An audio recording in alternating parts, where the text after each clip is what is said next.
नमस्कार दोस्तों, एडमिटस चैनल रे मु आपनको पुणी थे स्वागत जनाऊँगी।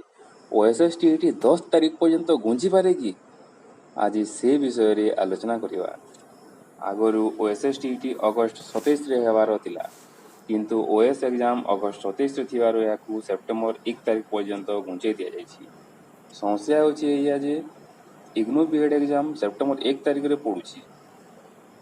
सेथिपाई इग्नू बीएड पिला माने minister of education department of school and mass education Bhubaneswar Odisha को चिठी लिखि ओएसएस टीईटी एग्जाम सेप्टेम्बर 10 तारिख पर्यंत घुंचेबा को अनुरोध करछंती।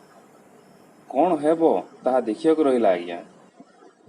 एजुकेशन रिलेटेड इन्फॉर्मेशन पाया पाई एडुमेटर्स चैनल को लाइक शेयर एंड सब्सक्राइब कर दियंतु, जो द्वारा कि वीडियो नोटिफिकेशन आपन पाखरे पहुंची जीवो। धन्यवाद, नमस्कार।